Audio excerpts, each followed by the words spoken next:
Hello good morning friends. आज हम start कर रहे हैं चैप्टर नंबर 5 अर्थमेटिक प्रोग्रेशन। इस चैप्टर ये बहुत आसान चैप्टर है, इजीली तुमसे हो जाएगा।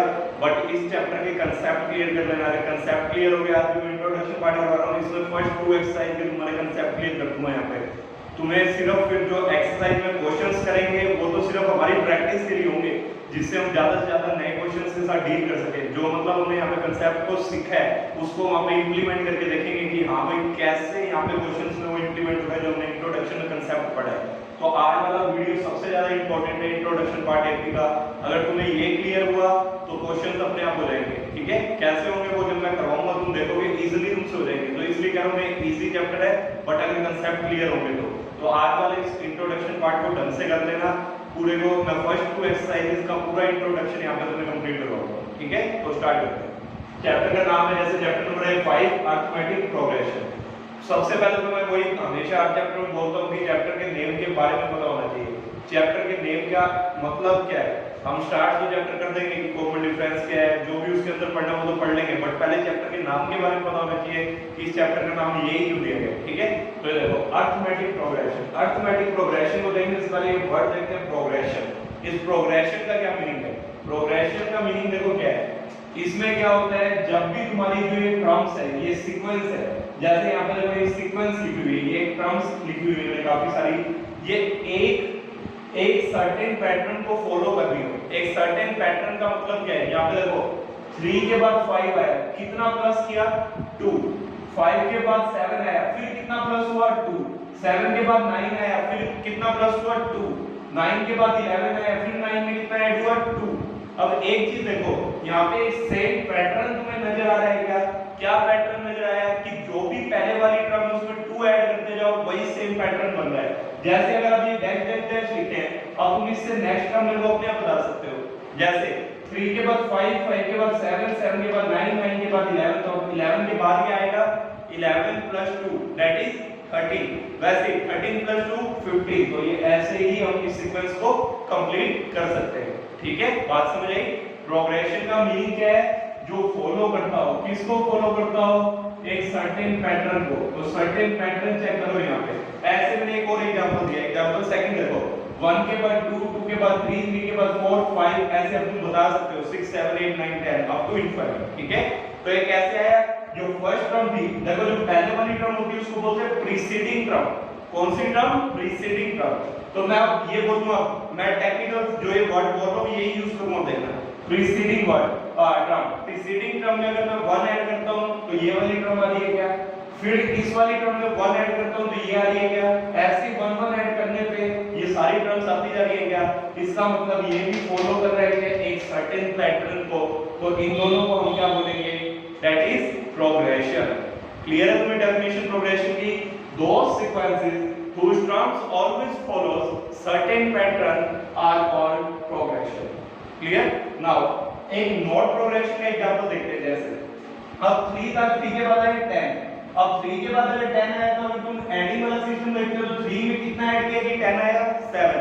तो नेक्स्ट टर्म होनी चाहिए थी 10 + 7 17, बट यहाँ पे क्या आ गया 18। फिर 18 के बाद देखो 21। तो मतलब यहाँ पे कोई एक सर्टेन पैटर्न फॉलो नहीं हो रहा है, तो इसीलिए ये क्या है? Not a progression. ठीक है, तो ये याद रखना प्रोग्रेशन का मीनिंग क्या है? जो एक सर्टेन पैटर्न को फॉलो करेगा उसी को हम प्रोग्रेशन बोलेंगे, otherwise it is not a progression.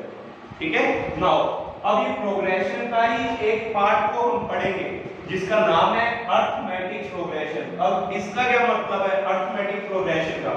Arithmetic progression इसी को हम शॉर्ट फॉर्म में लिखते हैं एपी। क्या लिखते हैं? AP, that is arithmetic progression. अब एपी का क्या मतलब है? एपी का मतलब देखो यही सेम चीज है, वही प्रोग्रेशन का एक पार्ट पढ़ रहे हैं, सिर्फ हम इस चैप्टर में कंप्लीटली स्टडी करेंगे। ठीक है, तो ये देखो एपी का मतलब क्या है? एपी का मतलब है जो तुम्हारी पहले वाली टर्म थी उसमें कोई तुमने फिक्स नंबर को ऐड कर दिया। जैसे ये तुम्हारी फर्स्ट टर्म थी, इसमें तुमने क्या फिक्स नंबर ऐड किया? 3 में 2, 3 में 2 ऐड किया, वो फिक्स नंबर ऐड होने के बाद कितना आ गया 5। अब वो फिक्स नंबर वही नंबर आगे आगे टर्म्स में ऐड करते जा रहे हो, नई नई टर्म्स आती जा रही है। तो देखो यहाँ पे क्या है, and AP is a list of numbers and AP is a list of numbers, यही AP है क्योंकि प्रोग्रेशन का ही एक पार्ट अरिथमेटिक प्रोग्रेशन स्टडी कर रहे हैं, तो यही पार्ट देखो यहाँ से समझ सकते हो एग्जांपल से is a list of numbers ये in which each term, हर एक टर्म जो ऑब्टेन हो रही है by adding fixed number, by adding fixed number, कोई ना कोई फिक्स नंबर है, जैसे यहाँ पे क्या फिक्स नंबर था 2, जैसे 3 में 2 ऐड किया 5, 5 में 2 ऐड किया 7, 7 में 2 ऐड किया 9, 9 में 2 ऐड किया 11, वैसे यहाँ पे कोई कौन सा फिक्स नंबर हो गया 2, तो वो कह रहे हैं जो प्रीसीडिंग टर्म है, प्रीसीडिंग पहले वाली टर्म, उसमें अगर कोई फिक्स नंबर ऐड करते हैं तो हमें क्या मिलता जाएगा, नेक्स्ट टर्म्स मिलती जाएंगी एक्सेप्ट द फर्स्ट टर्म, क्योंकि फर्स्ट टर्म तो सबसे पहली टर्म है, उससे पहले कोई टर्म नहीं है, तो इसीलिए उसके लिए नहीं बोल सकते कि उससे पहले वाली टर्म में हमने कोई फिक्स नंबर ऐड किया, फर्स्ट टर्म तो तुम्हारी ये फिक्स हो गई, मतलब फर्स्ट टर्म तो जहां से तुम शुरू कर रहे हो उसको छोड़कर जितनी भी टर्म्स हैं उनमें अगर कोई फिक्स नंबर ऐड करते जाओगे, जो लिस्ट ऑफ नंबर्स बनेंगे उसी को हम क्या बोलेंगे, अरिथमेटिक प्रोग्रेशन। जैसे एक और एग्जांपल देख सकते हो, यहाँ पे देखो ये 13 है, फिर उसके बाद 10 आया, फिर 7 आया, फिर 4 आया। अब 13 तो फर्स्ट टर्म है, ये तो सबसे पहली टर्म है, ये तो फिक्स रहेगी। अब जो सेकंड टर्म होगी उसमें देखते हैं, देखो 13 के बाद क्या है 10, मतलब यहाँ पे फिक्स नंबर कितना आ रहा है -3, 13 में से 3 कम किए हैं तो क्या है 10 -3, फिर देखो 10 में से कितना माइनस किया -3, फिर कितना आया 7, अब 7 में से भी कितना माइनस किया -3, फिर कितना आ गया 4, तो यहाँ पे अब वो फिक्स नंबर क्या है माइनस, क्या है यहाँ पे फिक्स नंबर -3। ऐसे ही अब इस फिक्स नंबर को ही एक नाम दिया गया है, उस फिक्स नंबर को ही क्या बोलते हैं, दैट इज कॉमन डिफरेंस, जिसको हम किससे शो करते हैं, स्मॉल d से, किससे शो करते हैं, स्मॉल d से। The fixed term is called common difference. अब इसको निकालते कैसे हैं उसको मैं बताऊंगा, इसको अभी देखना मत, अभी मैं इसको बताता हूं कैसे निकालेंगे इसको। तो यहाँ पे देखो सबसे पहला मेथड तुम्हारा, जो सबसे पहला टॉपिक है, सबसे पहला टॉपिक क्या है तुम्हारा, method to check an AP, कि तुम्हें पता, तुमसे अब ये कहा जाएगा कि ये चेक करके बताओ कि ये एपी है या नहीं। तो जब भी तुम्हें एपी चेक करने के लिए बोलेगा तो एपी को चेक करने के लिए हमेशा तुम्हें, एपी को हमेशा चेक करने के लिए तुम्हें एक काम करना पड़ेगा, क्या, वो देखो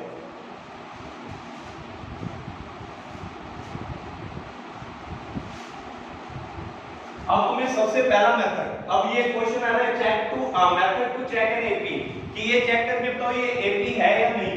तो यहाँ पे देखो ये एपी तुम्हें दे रखी है, जैसे मैं वैसे पहले अपनी तरफ से तुम्हें एक समझाता हूँ एग्जांपल 2 5 8 11। सबसे पहले तुम कॉमन डिफरेंस समझो, कॉमन डिफरेंस कैसे निकलता है, जो फिक्स नंबर था वो फिक्स नंबर कैसे निकलता है। तो यहाँ पे देखना, अब हमेशा देखो जो फर्स्ट टर्म होती है उसको हम शो कर देंगे a1 से, a1 से, किससे शो करोगे, a1, क्योंकि ये फर्स्ट टर्म है, सेकंड टर्म को a2, थर्ड टर्म को a3, फोर्थ टर्म को a4, ऐसे तुम सारी टर्म्स को शो कर सकते हो। तो कॉमन डिफरेंस को निकालने का, जो फिक्स्ड कांस्टेंट टर्म थी, जो कांस्टेंट वो नंबर था, उसको निकालने का फॉर्मूला क्या है, जिसको हम d बोलते हैं, उसको फॉर्मूला है a2 a1, या फिर a3 a2, या फिर a4 a3, या फिर ऐसे करते करते लास्ट में हमें नहीं पता कोई हो an 1। अब इसका क्या मतलब है, ध्यान से देखना। अब तुमने यहाँ पे कॉमन डिफरेंस में तुमसे पूछता हूँ कि यहाँ पे वो कौन फिक्स नंबर बताओ कितना है, तो तुम कहोगे सर 2 में 3 ऐड हुआ है तो 5 आया, मतलब कॉमन फिक्स नंबर वो 3 है। तो अब फिक्स नंबर को ऐसे कई जो डिजिट्स तुम्हारे आएंगे, नंबर्स ऐसे आएंगे जहाँ पे तुम बता नहीं पाओगे कि वो फिक्स नंबर क्या है, तो थोड़ा डिफिकल्ट होंगे। तो इसको निकालने का तरीका देखो, तुमने 3 बोला तो 3 तुमने कैसे निकाला, ऐसे निकाल सकते हो 5 - 2 3, कैसे निकला 5 - 2 3, a2 - a1, मतलब बाद वाली टर्म में से पहले वाली टर्म माइनस कर दो, हमेशा कॉमन डिफरेंस आ जाएगा। जैसे a3 - 8 - 5, ये भी कितना आ रहा है 3, 8 11 - 8, ये भी कितना आ रहा है 3। तो इसका मतलब क्या है, d का फॉर्मूला कुछ भी लग सकता है, बस एक बात ध्यान रखना, बाद वाली टर्म माइनस पहले वाली टर्म कर दो, तो वही तुम्हारा हमेशा क्या होगा, D। अब इसमें जरूरी नहीं है कि तुम्हारा A2 माइनस A1 ही करना है, A3 माइनस A2 भी कर सकते हो। अब ये मैंने तुम्हें सारे लिखा है। अब कहोगे सर इसका क्या मतलब है? अब ये जरूरी नहीं है AP सिर्फ 4 टर्म्स की हो सकता है 100 टर्म्स की हो। तो हम एक चीज देख रहे हैं, पहले वाला नंबर अगर यहाँ पे देखो पहले वाला नंबर 4 है तो दूसरे वाला जो ये 3 है इसको मैं ऐसे लिख सकता हूँ क्या 4 माइनस 1। ऐसे ही अब मैंने कोई जनरल टर्म में लिख रहा हो, मैंने लेट करके 4 को लिख दिया n, तो अब 3 को कैसे लिखूंगा n माइनस 1, तो वही लिखा है an माइनस 1। अगर n की जगह मैं 4 लिखता हूँ तो ये वाला अपने आप क्या हो जाएगा 4 माइनस 1 3, तो d क्या आ गया a4 माइनस a3। तो d निकालने के लिए ये बात ध्यान रखना कि जो बाद वाली टर्म है उसमें से पहले वाली टर्म माइनस कर दो तो तुम्हारा क्या आ जाएगा कॉमन डिफरेंस। क्लियर है? अब तुम्हें कहा गया था कि ये चेक करके बताओ ये AP है या नहीं, तो AP चेक करने के लिए ध्यान रखना एक ही रूट है। अब इसमें ना मैं मेथड के अकॉर्डिंग तुम्हें क्वेश्चन करवाऊंगा सारे, जिससे तुम्हारा मेथड अगर क्लियर हो जाएंगे तो तुम्हारे क्वेश्चन इजीली हो जाएंगे। तो सबसे पहला टाइप क्वेश्चन अगर तुमसे पूछा जाता है कि ये चेक करके बताओ ये AP है या नहीं, तो तुम कैसे करोगे? तो तुमने एक ही काम करना है, जितनी भी तुम्हें उस जो क्वेश्चन में टर्म्स दे रखे होंगे, जो नंबर्स दे रखे होंगे, जैसे यहाँ पे तुम्हें फर्स्ट में दे रखे 13 10 7 और 4, तुमने ये चेक करना है कि इस पूरी AP का कॉमन डिफरेंस सेम है क्या। अगर कॉमन डिफरेंस सारी टर्म्स का तुम्हारा सेम आ रहा है तो वो क्या होगी AP।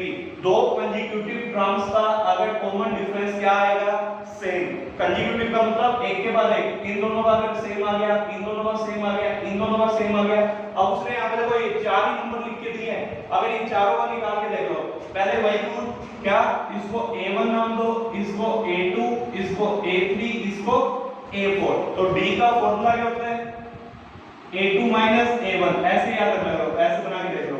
तो A2 माइनस A1, A2 कितना है 10, A1 13, 10 माइनस 13 माइनस 3। ऐसे अभी तो एक इस पेयर का निकाला है, अब इस सेकंड पेयर का निकाल के देखो तो क्या हो जाएगा A3 minus A2 that is 7 minus 10 minus 3। अब इस थर्ड वाले का देखेंगे तो इसका क्या होगा D A4 माइनस A3, क्या हो गया 4 minus 7 that is also minus 3। तो यहाँ पे देखो कॉमन डिफरेंस सबका क्या है सेम, -3 -3 -3, तो ये क्या होगी A3। तो तुमने लिखना है since the difference of any two consecutive terms is same so the given sequence is an AP। तो ये फर्स्ट टाइप क्वेश्चन है। अगर तुमसे कभी कोई कहे कि ये नंबर्स की लिस्ट दे रखी है, तुम्हें चेक करके बताओ ये AP है या नहीं, तो तुमने क्या करना है सभी का D निकाल लो, इन कंसेक्यूटिव टर्म्स का D निकालो। अगर तुम्हारा कंसेक्यूटिव टर्म्स का कॉमन डिफरेंस सेम होगा तो वो क्या होगी AP। क्लियर है? नाउ अब उसके बाद आता है second type, second topic. Second topic वही है सिंपल, अब तुम समझ गए। सेकंड टॉपिक में क्या रखा है तुम्हें फाइंड करके बताना है कॉमन डिफरेंस। क्या फाइंड करके बताना है कॉमन डिफरेंस। जैसे तुम्हें क्वेश्चन दे रखा है 3, -2 -7 -12, तो D का तुम्हें फार्मूला पता क्या होता है A2 माइनस A1। अब जरूरी नहीं है यहाँ पे A2 माइनस A1 रहना, तुम्हारी मर्जी है, चाहे A3 माइनस A2 लिख लो, चाहे A4 माइनस A3। बस एक बात ध्यान रखना, पीछे वाली टर्म माइनस पहली टर्म, पीछे वाली टर्म माइनस पहली टर्म, पीछे वाली टर्म माइनस उससे पहले वाली प्रीसीडिंग टर्म, वो करनी है। तो यहाँ पे मैंने direct A2 minus A1 use किया है। तो देखो A2 कितना था -2, A1 कितने बीच में माइनस है और A1 कितना है 3, -2 -3 -5। तो उसने ये पूछा था कि इस AP का कॉमन डिफरेंस फाइंड करके बताओ, तो D कितना आ गया -5। ऐसे सेकंड एग्जांपल लेते हैं। अब यहाँ पे 11 11 11 11 सारी टर्म्स 11 है, तो A1 मानो 11, A2 11, A3 11, A4 11। तो D का फॉर्मूला कॉमन डिफरेंस से पूछे, D का फॉर्मूला A2 A1 या A3 A2। जैसे मैंने A2 A1 यूज किया तो 11 -11 0, कॉमन डिफरेंस यहाँ पे कितना है 0। 11 + 0 11, 11 + 0 11, 11 + 0 11। तो ठीक है, ये दोनों टॉपिक क्लियर है। AP चेक कैसे करते हैं और कॉमन डिफरेंस कैसे फाइंड करते हैं। नाउ थर्ड मेथड सीखते हैं। थर्ड मेथड में क्या है, अब हम AP को कैसे लिखेंगे। अगर तुमसे कहता है, पहले कोई किसी ने पूछ लिया कि तुमसे ये AP है या नहीं, ठीक है, फिर उसके बाद आएगा, जैसे सबसे पहले तुम्हें थर्ड टॉपिक आ रहा है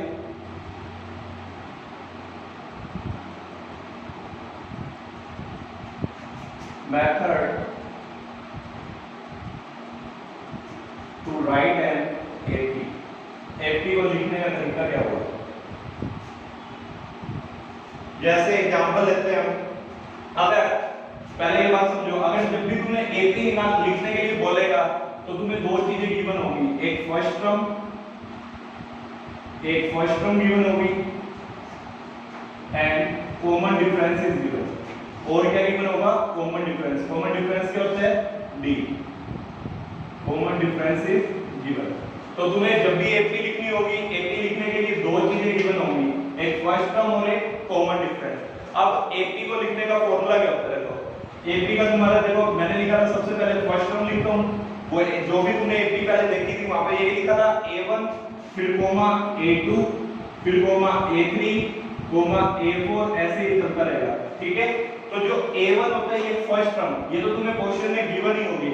तो इस a1 को किससे शो करते हैं? a से, सिर्फ स्मॉल a से। अब a2 कैसे निकाला था देखना है। यहाँ पे मैंने तुम्हें एक एपी देता हूँ 2 5 8 11।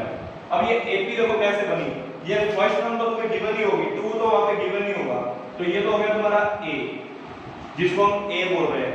अब d गिवन है तुम्हें, हम d निकालते कैसे थे? 5 - 2 3। अब इसने थोड़ा चेंज कर दिया, अब इसने क्या करा, a तुम्हें दे दिया कितना 2, d दे दिया 3, तो हम सेकंड टर्म कैसे निकालेंगे? जो फर्स्ट टर्म है उसमें जो कॉमन डिफरेंस है उसको ऐड करेंगे। अगर ऐसे नहीं समझ आया तो ये देखो सिंपल इसका तरीका मैं बताता हूं, a2 निकालने का, a प्लस जो पहली टर्म है फर्स्ट टर्म है उसमें कितना कॉमन डिफरेंस ऐड करो, यहाँ पे जितना भी नंबर होगा उससे एक कम, यहाँ पे कितना नंबर है 2, 2 से एक कम 1, तो 1 × d। ऐसे ही अगर तुमसे कहे कोई थर्ड टर्म निकाल के बताओ, थर्ड टर्म के लिए फॉर्मूला होगा, ये फर्स्ट टर्म तो लिखनी है a प्लस, अब 3 से एक कम कितना होता है 2, 3 से एक कम 2 मल्टीप्लाई में d, तो a2 का फॉर्मूला हो गया a plus d, 1 × d d होता है, a3 का a प्लस 2d। अगर a4 का पूछे तो a तो लिखने है प्लस, इससे एक कम 4 - 1 3, तो 3d। ऐसे तुम a5 के लिए बता सकते हो, a प्लस 5 से कम 4, तो फॉर्मूला क्या गया a plus a2, second term का हो गया a plus d, third term का a प्लस 2d, a4 का a प्लस 3d, a5 का a प्लस 4d। तो अब देखो ये तो होगी एक जनरल बात। अब इसी के टॉपिक के बेस में मैं तुम्हें एक क्वेश्चन करवाता हूं, उससे ज्यादा क्लियर होगा तुम्हें। जहां पे तुम्हें क्वेश्चन में क्या है, राइट एन AP को राइट करके बताओ, who having 4 as the first term, जिसमें having 4 as the, जिसमें 4 है उसकी first term, 4 as the first term and -3 as the common difference, और -3 क्या वहां पे कॉमन डिफरेंस। तो अब तुमने एपी लिखना है, एपी लिखने का देखो फॉर्मूला क्या है, एपी ऐसे लिखी जाती है, सबसे पहली टर्म a फिर कोमा। अब ये एपी का मैं बता रहा हूं फॉर्मूला, तुम्हें यहां पे एपी कैसे लिखनी है। ठीक है, सेकंड टर्म का फॉर्मूला क्या होता है a प्लस d, तो कोमे में डाल के लिखोगे a plus d। Third term a plus 2d, fourth term a plus 3d, और ऐसे ही चलते रहेंगे। अगर उसमें कह रखा है कि इतनी टर्म लिख के दिखाओ तो उतनी लिख देना, नहीं कह रखा तो 4 शो करके डैश शो कर देना। ठीक है, तो हम यहाँ पे देखो, अब फर्स्ट टर्म को हम किससे लिखते हैं, ये देखो a1 को मैंने बताया तुम्हें किससे लिखते हैं, a से, हमेशा a फर्स्ट टर्म को a से लिखते हैं। तो a की वैल्यू आ गई तुम्हारी 4 क्वेश्चन में गिवन है। कॉमन डिफरेंस किससे लिखते हैं, d से, d की वैल्यू हो गई -3। ठीक है, तो अब सबसे पहले सेकंड टर्म निकालो, फर्स्ट टर्म तो यही होगी, अब हमें सिर्फ 3-4 टर्म शो कर देते हैं। तो पहले देखो AP का फॉर्मूला क्या होता है a, ये तो निकली हुई है हमारे पास 4, अब ये निकालना हमने सेकंड टर्म a2 का फॉर्मूला क्या होगा, मैंने बताया था a तो हो गई होगा, इससे a कम करके d साथ मल्टीप्लाई कर दो, तो a प्लस d, a कितना है 4, d कितना है -3, तो 4 - 3 1। ऐसे थर्ड टर्म निकालेंगे, थर्ड टर्म क्या होगी a plus 3 - 1 2 × d 2d, a कितना है 4 प्लस 2, d कितना है -3, तो 4 2 × -3 -6, तो 4 - 6 -2। नेक्स्ट फोर्थ टर्म देखेंगे, a प्लस 4 - 1 3, तो a प्लस 3d। अब a की वैल्यू देखो कितनी है 4 प्लस 3d, d कितना है -3, तो 4 - 9 दैट इज -5। तो अब इसी को बस AP की फॉर्म में शो कर दो। सो द AP कैसे लिखते हैं? सबसे पहले फर्स्ट टर्म, फिर सेकंड, फिर थर्ड, फोर्थ, ऐसे लिखते हैं। तो फर्स्ट टर्म देखो कितनी है 4 4, फिर कॉमा, सेकंड टर्म कितनी है 1, थर्ड टर्म कितनी है -2, फोर्थ टर्म कितनी है -5 एंड डैश डैश डैश। तो ये तुम्हारी क्या होगी AP। तो तुम्हें यही AP लिख के दिखानी थी कि तुम्हारी AP क्या होगी। क्लियर है सबको? तो तीन टॉपिक तुमने समझ लिया। सबसे पहले कि AP को चेक कैसे करते हैं कि वो AP है या नहीं। सेकंड टॉपिक में हम ये देखते हैं कि कॉमन डिफरेंस कैसे फाइंड करते हैं। थर्ड टॉपिक में ये देखते हैं कि अगर हमें कहा हो कि AP को निकाल के बताओ। जैसे मैं एक और क्वेश्चन करवाता हूं, एक टाइप का क्वेश्चन हो, अगर तुमसे कहा गया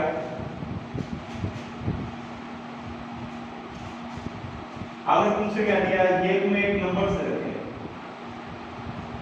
पहले तुमसे कहते हैं ये चेक करके बताओ कि ये AP है या नहीं। अगर ये AP है तो इससे नेक्स्ट 2 टर्म्स निकाल के बताओ, इससे नेक्स्ट 2 टर्म्स। तो यहां पे देखना AP चेक करने के लिए तुम्हें सबसे पहले दिमाग में आना चाहिए जो पहला टॉपिक था, method to find check and AP। तो कॉमन डिफरेंस क्या होना चाहिए सेम। तो कॉमन डिफरेंस देखो यहां पे ये A1, ये A2, ये A3, D क्या है A2 A1, 4 1 3, फिर सेकंड D निकाल के देखो A3 A2, 7 4 3, मतलब कॉमन डिफरेंस सेम है। तो ये क्या होगी AP। तो तुम लिखोगे because the common difference of 2 consecutive terms is same, so this is an AP।